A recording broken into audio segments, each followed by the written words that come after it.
Everyone, మన ఛానల్లో ఉన్నటువంటి నిరుద్యోగ అభ్యర్థులకు ముఖ్యంగా APPSC, TSPSC, AP TET DSC మరియు తెలంగాణ టెట్ డిఎస్సికి ప్రిపేర్ అవుతున్న వారికి, ఏపీ గ్రామ వార్డు సచివాలయం, ఎస్ఐ కానిస్టేబుల్ ఉద్యోగాలకు ప్రిపేర్ అవుతున్న వారికి బంపర్ ఆఫర్ అండి. మరి 6 నెలల వ్యాలిడిటీతో ఆల్మోస్ట్ 20 ఇయర్స్ ఎక్స్పీరియన్స్ కలిగిన ఫ్యాకల్టీ చేత కోర్సెస్ అందుబాటులో ఉన్నాయండి.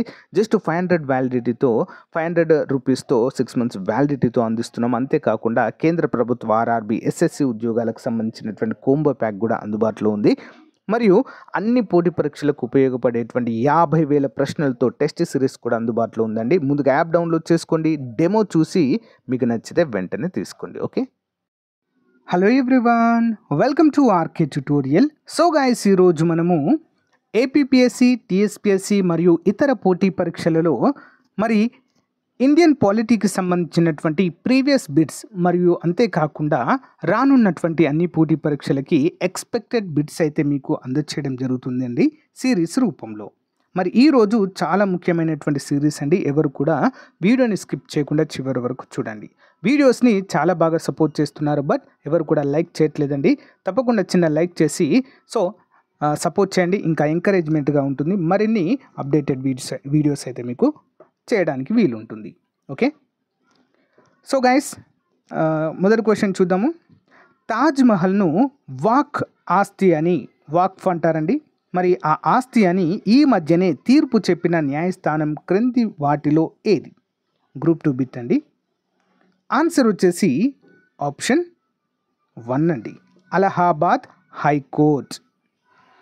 నెక్స్ట్ వన్, ఏ సభలో సభాధిపతి ఆ సభలో సభ్యుడిగా ఉండడు? ఏ సభలో సభాపతి, కానీ ఆ సభలో సభ్యత్వం అనేది ఉండదండి. ఎవరికి మరి అది? సో సరైన సమాధానం ఆప్షన్ 2, రాజ్యసభ సభాధిపతి. ఎవరండి రాజ్యసభ సభాధిపతి? ఉపరాష్ట్రపతి ఉంటారండి. ఓకేనా, పదవి రీత్యా ఉపరాష్ట్రపతి యాక్చువల్గా భారతదేశానికి, బట్ రాజ్యసభలో చైర్మన్గా ఉండడం అయితే జరుగుతుంది. ఇంపార్టెంట్ క్వశ్చన్ అండి. Next one, doctrine of distribution of powers ఏ రాజ్యాంగ భాగం కాదు? Doctrine of distribution of powers అంటే అధికార వికేంద్రీకరణ. 63, ఆన్సర్ ఆప్షన్ 1, యునైటెడ్ కింగ్డమ్లో భాగం కాదు అంటూ మనమైతే చెప్పుకోవచ్చు. నెక్స్ట్ వన్, రాజ్యాంగ సవరణకు ఏ విధమైన ఆమోదము అవసరము? రాజ్యాంగ సవరణ అంటే రాజ్యాంగాన్ని సవరించాలంటే ఏ విధమైనటువంటి ఆమోదం అనేది లభించాలి? 64, ఆప్షన్ 3 అండి, పార్లమెంట్ యొక్క ప్రతి సభ యొక్క ఆమోదం అయితే లభించాలి ఫ్రెండ్స్. ఓకేనా, లోక్సభ మరియు రాజ్యసభ ఆమోదం పొందిన తర్వాత మరి దానిపైన రాష్ట్రపతి సంతకం చేస్తే అది సవరణ పాస్ అవుతుందండి. ఇంపార్టెంట్. నెక్స్ట్ వన్, రాజ్యాంగంలో మతపరమైన స్వాతంత్రపు హక్కును ఎట్లు అభివర్ణించారు? రాజ్యాంగంలో మతపరమైన స్వాతంత్రపు హక్కును ఎట్లు అభివర్ణించారు? ఆన్సర్ ఆప్షన్ 2 అండి, ప్రజాశాంతి, నీతి మరియు ఆరోగ్యానికి అనుగుణంగా ఇదైతే ఉంటుందండి. ఓకేనా, మతపరమైనటువంటి స్వాతంత్రపు హక్కు ఏ విధంగా ఉండాలి? ప్రజలకు శాంతి చేకూరే విధంగా ఉండాలి, ఎవరికి నష్టం కలిగించవద్దు, నీతి ఆరోగ్యకరంగా కూడా ఉండాలి అంటూ మన రాజ్యాంగంలో పేర్కొన్నారు. ఓకేనా, భారత రాజ్యాంగంలోని 3వ భాగంలో మత స్వాతంత్రపు హక్కు ఉంటుంది. నెక్స్ట్ వన్, భారత రాజ్యాంగ చట్టకర్త ఎవరు? భారత రాజ్యాంగ చట్టకర్త ఆన్సర్ వచ్చేసి ఆప్షన్ 3 అండి, భారత ప్రజలే అండి. భారత రాజ్యాంగంలో ప్రవేశికలో రాసి ఉంటుందండి, ఏంటి? భారత ప్రజలమైన మేము రాజ్యాంగాన్ని రచించి మాకు మేము సమర్పించుకుంటున్నాము అనేటువంటి వాక్యాన్ని మనమైతే చూడవచ్చు. ఇంపార్టెంట్, భారత ప్రజలమే. నెక్స్ట్ వన్, పార్లమెంటరీ ప్రభుత్వ విధాన సారాంశము ఏంటి? పార్లమెంటరీ ప్రభుత్వ విధాన సారాంశము 67వది, ఆన్సర్ ఆప్షన్ 3 అండి, లెజిస్లేచర్కు బాధ్యతాయుతమైన ఎగ్జిక్యూటివ్. లెజిస్లేచర్కు బాధ్యతాయుతమైన ఎగ్జిక్యూటివ్. ఇంపార్టెంట్ అంటే ఏంటండి? లెజిస్లేచర్కి అంటే శాసన శాఖకి బాధ్యతాయుతమైన, ఎగ్జిక్యూటివ్ అంటే కార్యనిర్వాహక శాఖ అని అర్థము. ఇంపార్టెంట్. ఫెడరలిజం యొక్క ముఖ్యమైన సిద్ధాంతం ఏంటి? ఫెడరలిజం సమైక్యవాదము, సమైక్య విధానము. ఓకేనా. కెనడా నుంచి తీసుకున్నామండి మనం సమైక్య విధానాన్ని మన రాజ్యాంగంలోనికి.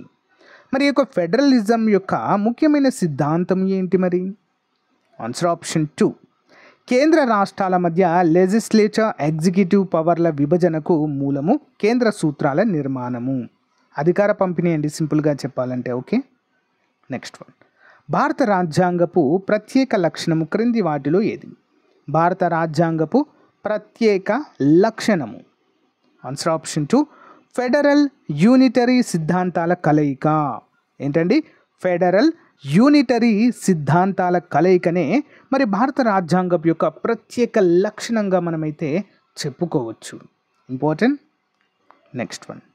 వాక్ స్వాతంత్రము సంఘ సంక్షేమము సమన్వయపరచు భాగము. వాక్ స్వాతంత్రము సంఘ సంక్షేమము సమన్వయపరిచేటువంటి భాగం ఏది? ఆన్సర్ ఆప్షన్ 3 అండి. భారత రాజ్యాంగ అవతారిక. ఓకేనా. వాక్ స్వాతంత్రము సంఘ సంక్షేమము సమన్వయపరిచేటువంటి భాగంగా దీన్ని మనము చెప్పుకోవచ్చు. Next one. అస్పృశ్యతను తొలగించున్నది క్రింది వాటిలో ఏది? అస్పృశ్యతను తొలగించినది. 71 ఆప్షన్ 4 అండి. పౌర హక్కుల చట్టంగా చెప్పుకోవచ్చండి. నెక్స్ట్. 1973లో ప్రకటించిన 6 సూత్రాలు ఏవి? 6 సూత్రాలు. 1973లో ప్రకటించిన 6 సూత్రాలు. Answer option 1. ఆంధ్రప్రదేశ్ను విభజన నివారించుట కోసం 6 సూత్రాల 6 సూత్రాల ఫార్ములా అయితే విడుదల చేయడం జరిగింది. భారతదేశానికి ఉన్న ఒకే ఒక ఆశ సాధారణ ప్రజలే. ఉన్నత వర్గాలు భౌతికంగా నైతికంగా చచ్చిపోయారు అని ఎవరు ప్రకటించారు? ఇంపార్టెంట్ క్వశ్చన్ అండి. 73 ఆన్సర్ ఆప్షన్ 4 అండి. స్వామి వివేకానంద. అంతే కదండి. ఎక్కడైనా మనం చూడవచ్చు, ఏదైనా ఫర్ ఎగ్జాంపుల్ ఏమంటారు వాటిని, ఏదైనా సమావేశాలు కావచ్చు, ఏదైనా ఉద్యమాలు కావచ్చు, చేయడానికి ముందు వరుసలో ఉండేది ఎవరండి? ఉన్నత వర్గాలు కాదండి, సాధారణ ప్రజలు మాత్రమే ముందు వరుసలో ఉంటారు. మరి ఉన్నత వర్గాల వారు ఏం చేస్తారు? టీవీలలో చూస్తారులేండి. ఓకేనా. సో అంటే అప్పటి నుంచే ఉందండి ఇది. ఓకేనా. అప్పటి నుంచే ఉంది కాబట్టే దీన్ని వ్యంగ్యంగా చెప్పడం జరిగింది స్వామి వివేకానంద గారు.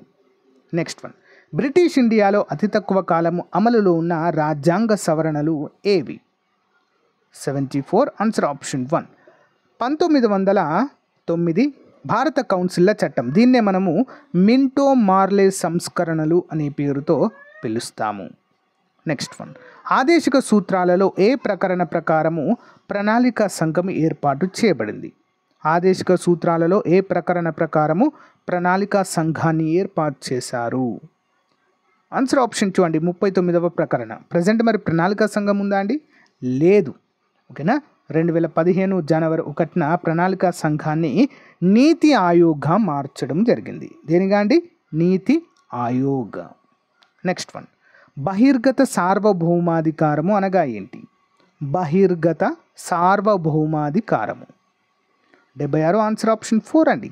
బహిర్గత ఒత్తిడులకు లొంగకుండా ఉండు రాజ్య హక్కు అండి. బహిర్గత ఒత్తిడులకు లొంగకుండా అంటే ఇతర దేశాలు కనుక మన దేశం పైన యజమాయిషీ చేయాలనుకుంటే మనం లొంగుతామండి? లేదు. మాకంటూ సుప్రీం పవర్ ఉంది, మా రాజ్యాంగం మేము ఫాలో అవుతామని చెప్పేసి చెప్తా ఉంటాం. అదే సార్వభౌమాధికారం, సుప్రీం పవర్. Next one. రాజ్యాంగ భావన మొదట ఏర్పడినటువంటి దేశము. ఎక్కడ ఏర్పడిందండి రాజ్యాంగం మొదటిసారిగా? ఆన్సర్ ఆప్షన్ 2 అమెరికా రాజ్యాంగమే అండి. Important. Next one. Ashok Kumar Thakur versus భారత యూనియన్ మధ్య కేసు దేనికి సంబంధించింది? అశోక్ కుమార్ ఠాకూర్ వర్సెస్ భారత యూనియన్ మధ్య కేసు దేనికి సంబంధించింది? ఆప్షన్ 2 ఓబీసీ రిజర్వేషన్ కోటాకు సంబంధించినటువంటి కేసుగా మనము గుర్తుంచుకోవాలి. రాజ్యాంగం యొక్క ఆధారభూత సంరచన సిద్ధాంతమును సుప్రీంకోర్టు ప్రతిపాదించినది ఏ కేసులో? రాజ్యాంగం యొక్క ఆధారభూత సంరచన సిద్ధాంతమును సుప్రీంకోర్టు ప్రతిపాదించినది ఏ కేసు? ఆప్షన్ 3 అండి. కేశవానంద భారతి కేసులో. Next one. భారతదేశము స్వాతంత్రమును పొందిన నాడు ఎన్ని రకములైన రాజకీయ విభాగములు ఉండినవి? భారతదేశము స్వాతంత్రమును పొందిన నాడు ఎన్ని రకములైన రాజకీయ విభాగములు ఉండినవి? ఎన్ని ఉన్నాయండి? ఆప్షన్ 2 4. ఇంపార్టెంట్. నెక్స్ట్ వన్, ఉమ్మడి పౌర చట్టము అందరికీ వర్తించేటట్టు చేయాలన్నటువంటిది ఏంటి? ఉమ్మడి పౌర చట్టము అందరికీ వర్తించేటట్టు చేయాలన్నది ఏంటండి? ఆన్సర్ ఆప్షన్ 3 ఒక ఆదేశిక సూత్రము. ఇంపార్టెంట్. నెక్స్ట్ వన్, భారత రాజ్యాంగ డ్రాఫ్టింగ్ కమిటీ ముందు పీఠికను ప్రవేశపెట్టిన వారు ఎవరు? భారత రాజ్యాంగ డ్రాఫ్టింగ్ కమిటీ, దీనికి డాక్టర్ బిఆర్ అంబేద్కర్ గారు అధ్యక్షులుగా ఉంటారండి. మరి దీని ముందు పీఠికను ప్రవేశపెట్టిన వారు ఎవరు అంటే ఆప్షన్ 3 జవహర్లాల్ నెహ్రూ గారు. ఓకేనా, జవహర్లాల్ నెహ్రూ. భారత రాజ్యాంగాన్ని వివరించే అంతిమ అధికారం కలవారు ఎవరు? భారత రాజ్యాంగాన్ని వివరించే అధికారం ఎవరికి ఉంటుందండి? ఆన్సర్ ఆప్షన్ 4 సుప్రీంకోర్టుకు మాత్రమే ఉంటుంది. Important question. ఓకే. నెక్స్ట్, భారత రాజ్యాంగం నందు ఏ రాజ్యాంగ సవరణ యాంటీ డిఫెక్షన్ చట్టమును ఏర్పరిచినది? భారత రాజ్యాంగం నందు ఏ రాజ్యాంగ సవరణ యాంటీ డిఫెక్షన్ చట్టము ఏర్పరిచినది? 84 ఆప్షన్ 3 అండి, 52వ సవరణ. ఇంపార్టెంట్ క్వశ్చన్, 52వ సవరణ.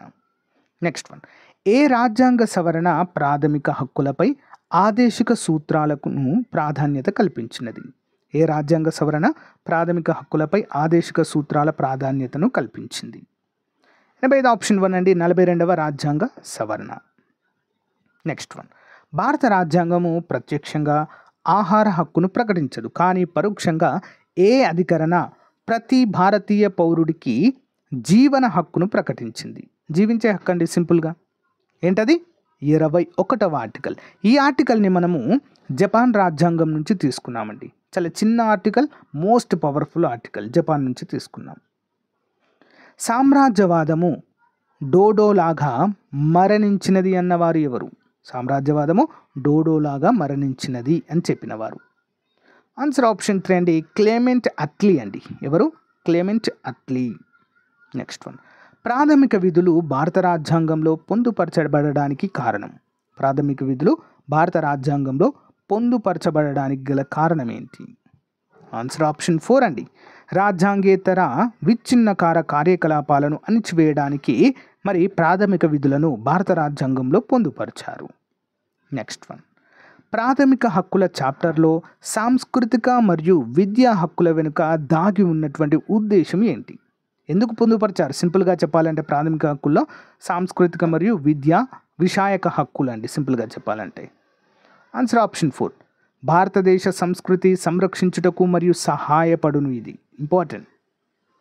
నెక్స్ట్ వన్, పేదరికము హింస కన్నా అన్యాయమైనది అని ప్రకటించిన వారు ఎవరు? పేదరికం అంటే ఏంటండి? పేదరికం అనేది హింస కన్నా కూడా అన్యాయమని ప్రకటించిన వారు. ఆన్సర్ ఆప్షన్ 3 అండి, Jawaharlal Nehru. Okay. Next one, leader of the silent ఏ పేపర్ జర్నల్ను స్థాపించిన వారు? లీడర్ ఆఫ్ ది సైలెంట్ ఏ పేపర్ జర్నల్ను స్థాపించిన వారు? ఆన్సర్ ఆప్షన్ 3 అండి, గోపాలకృష్ణ గోఖలే గారి పేపర్ అండి ఇది, silent, leader of the silent. Next one, భారత రాజ్యాంగంలో మ్యాగ్నా కార్టాగా పిలువబడే భాగం ఏంటి? భారత రాజ్యాంగంలో మ్యాగ్నా కార్టాగా పిలువబడే భాగము 92 ఆప్షన్ 3 అండి, పార్ట్ 3 అండి. పార్ట్ 3లో ఏముంటాయి మరి? ప్రాథమిక హక్కులు 14 to 36 వరకు అయితే మనకు ప్రాథమిక హక్కులు ఉంటాయి. ఇవన్నిటిని కూడా భారత మ్యాగ్నా కార్టాగా పిలుస్తారు రాజ్యాంగంలో. ప్రాథమిక విధులను కలిగి ఉన్న భారత రాజ్యాంగం నందలి 4A భాగము కలిగి ఉన్నది. ఏమున్నాయండి భారత రాజ్యాంగంలో? 4Aలో. ఓకే, 3లో ప్రాథమిక హక్కులు అనుకున్నాం, మరి 4Aలో భారత రాజ్యాంగం నందలి ప్రాథమిక విధులు 4Aలో ఎక్కడ ఉన్నాయి ప్రాథమిక విధులు? ఆప్షన్ 1 ఒక అధికరణములో. ఓకే, 4A భాగం కలిగి ఉన్నది 1వ అధికరణంలో. భారతదేశంలో న్యాయ సమీక్ష పరిమితమైనది ఎందుకంటే? ఎందుకండి? రీజన్ ఏంటి? ఆప్షన్ 3 అండి, రాజ్యాంగం అనేది సర్వోన్నతమైనది. ఇంపార్టెంట్. భారత రాజ్యాంగ పీఠికలో డాష్ గురించి నిర్దేశించబడలేదు. దేని గురించి నిర్దేశించబడలేదండి పీఠికలో? ఆప్షన్ 3 హక్కు అనేది ఎక్కడ పొందుపరచబడలేదు. నెక్స్ట్ వన్, హక్కుల ప్రస్తావన కలిగి భారత రాజ్యాంగంలోని ప్రాథమిక హక్కులకు అగ్రగామిగా ఉన్న క్రింది వానిలో ఏవి? హక్కుల ప్రస్తావన కలిగి భారత రాజ్యాంగంలోని ప్రాథమిక హక్కులకు అగ్రగామిగా ఉన్నది క్రింది వాటిలో ఏది? 96. ఆన్సర్ ఆప్షన్ 1 అండి, Nehru report. Okay, Nehru report. Next one, ఆదేశిక సూత్రాలు సామ్యవాదము లేని ఫేబియస్ సామ్యవాదము, ఎందుకంటే ఇందులో తప్పిపోయింది కేవలం ఉత్పత్తి పంపిణీ మారకమే అని అభివర్ణించిన వారు ఎవరు? 97. ఆప్షన్ 2 అండి, గ్రెన్విల్ ఆస్టిన్. నెక్స్ట్ వన్, స్వాతంత్రము రాకపూర్వం భారతదేశంలో ప్రాథమిక హక్కులు కావాలని ప్రప్రథమంగా నిశ్చితంగా డిమాండ్ చేసింది ఎక్కడ? 98. ఆప్షన్ 1, భారత ప్రభుత్వ చట్టం 1935గా మనమైతే చెప్పుకోవచ్చు. నెక్స్ట్ వన్, రాజ్యాంగం 3వ భాగము కాగా న్యాయపరమైన హక్కులు రాజ్యాంగంలో ఇంకా ఉన్నాయి. ఇవి రాజ్యాంగంలో ఎక్కడ పేర్కొనబడి ఉన్నాయి? రాజ్యాంగం 3వ భాగం కాక న్యాయపరమైన హక్కులు రాజ్యాంగంలో ఇంకా ఉన్నాయి. అవి ఎక్కడ ఉన్నాయి మరి? 99. ఆప్షన్ 2, ఆర్టికల్ 42లో పొందుపరచబడి ఉన్నాయి. నెక్స్ట్ వన్, వాక్ స్వాతంత్రము ప్రభుత్వ నిబంధనలకు ఏ విషయంలో లోబడి ఉండదనగా? వాక్ స్వాతంత్రము. ఆప్షన్ 4 అండి, మత బోధ. ఓకే, మత బోధ. సో గాయస్, ఇది అప్డేట్, ఈరోజు సంబంధించిన క్లాస్. రేపు మరొక అంశంతో మీ ముందుకు రావడం జరుగుతుంది. వీడియో కనుక మీకు నచ్చితే చివరి వరకు చూసినట్లయితే ఒక చిన్న లైక్ చేయండి, సపోర్ట్ చేయండి మన ఛానల్కి. Thank you guys, thank you for your support. Bye.